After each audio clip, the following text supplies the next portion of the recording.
नमस्कार.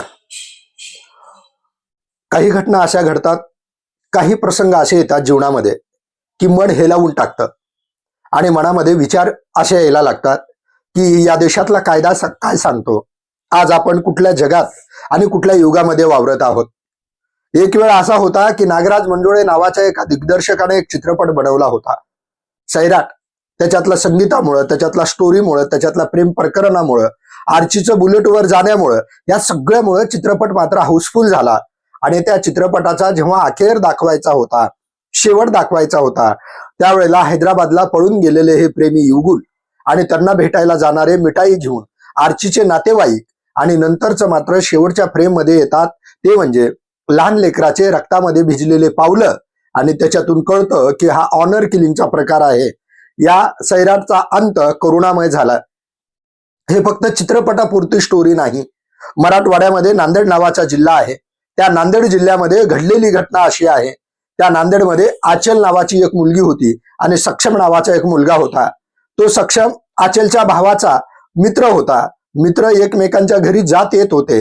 जात येत राहत असताना सक्षमचा स्वभाव आणि विचार त्या मित्राच्या बहिणीला आवडले आणि त्या दोघांमध्ये मैत्री झाली. मैत्रीचं रूपांतर बघता बघता प्रेमामध्ये झालं आणि प्रेमाचे धागे एवढे घट्ट बांधले गेले की आचल आणि सक्षम या दोघांनी ठरवलं की आपण लग्न करायचंय. मग मात्र या दोघांच्या लग्नाला विरोध घरातून होऊ लागला आणि त्यातली त्यात आचलच्या भावाला आणि वडिलांना हे नातं नकोसं होतं.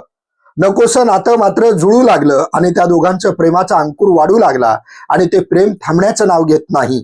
मग मात्र त्यावेळेला एक टोकाचा निर्णय झाला आणि आचलच्या भावानं आणि वडिलांनी मात्र त्या सक्षमला बोलून प्रचंड क्रूर मारहाण करून डोक्यामध्ये फरशी घालून त्याचा खून केला. खुनाचं कारण ज्या वेळेला कळालं त्यावेळेला ते कारण राग किंवा एकमेकांची फसवणूक नव्हती, तर खुनाचं कारण होतं ते म्हणजे प्रेम प्रकरण. जगामध्ये असं सांगितलं जातं की प्रेमामध्ये एवढी ताकद आहे, प्रेमामधून एवढं परिवर्तन करता येतं. सुभाषितकार असं सांगतात की प्रेमानं प्रेम वाढतो, द्वेषानं द्वेष वाढतो. प्रेम कर भिल्लासारखं बाणावरती खोचलेलं, मातीत उगून सुद्धा मेघापर्यंत पोहोचलेलं या प्रेमानं परिवर्तन होईल. आणि अनेक चित्रपट, मालिका, गाणे बघून प्रेमाची मात्र भावना तरुणांच्या मनामध्ये वाढायला लागती आणि तरुणींच्याही मनामध्ये वाढायला लागती. हे दोघेही कायद्यानं सक्षम होते. दोघांच्याही घरामध्ये आंबेडकरांचा विचार होता, तरी सुद्धा यांना आंबेडकरांच्या जातीअंताचा लढा आणि आंबेडकरांचा परिवर्तनाचा विचार हा मात्र यांच्या कुटुंबियांना समजला नाही. असं सांगितलं जातं आपल्या समाज व्यवस्थेमध्ये, जेव्हा एखादा गुन्हा घडतो, एखादा खून घडतो, त्याला जातीयतेतून होतं की तेव्हा असं सांगितलं जातं, तेव्हा असं वाचण्यात येतं की वरिष्ठ जातीनं कनिष्ठ जातीतल्या मुलाला मारलं किंवा वरिष्ठ जातीतली मुलगी आवडली म्हणून कनिष्ठ जातीतल्या मुलाचा प्रेम प्रकरणात बळी गेला. इथं मात्र तसं नाही. इथले जातीयतेचं टोकदार स्वरूप बघितलं आणि प्रेमामधला हा करुण अंत बघितला. एक लक्षात येतं की या देशातल्या समाज व्यवस्थेमध्ये कुठलीही जात स्वतःला श्रेष्ठ मानत असते. त्यामुळं उच्चवर्णीय, शूद्र, दलित किंवा मोठे सवर्ण असा कुणीही कुणाचा इथं सांगण्याचं किंवा म्हणण्याचं नाही, तर प्रत्येक जात ही प्रत्येक जातीचा द्वेष करत असते. जातीच्या द्वेषातून किंवा जातीच्या खोट्या प्रतिष्ठेतून इथं मात्र निष्पाप प्रेमाचा बळी देण्यात आला. कायद्यानं ते गुन्हेगार ठरले, प्रेमाचे मारेकरी ठरले. इथपर्यंतच ही कथा थांबत नाही.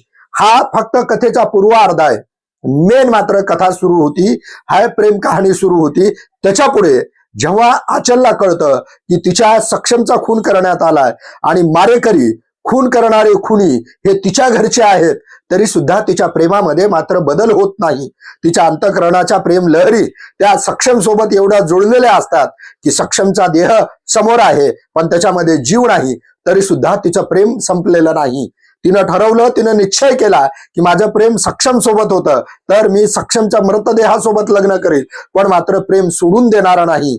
एकीकडे ते प्रेम संपावं म्हणून सक्षमचा जीव घेणारे त्याच आचलच्या परिवारातले तिचे भाऊ आणि वडील, आणि दुसरीकडे भावानं आणि वडिलांना खून केला असताना सुद्धा हो की प्यार की जीत म्हणत त्या मृतदेहासोबत लग्न करणारी आचल समाजासोबत, समाजाच्या समोर कुठलं उदाहरण आहे, तर समाजाच्या समोर एकच आहे, ते म्हणजे की प्रेम ही भावना जगणारी आहे, प्रेम ही भावना जवळ आणणारी आहे.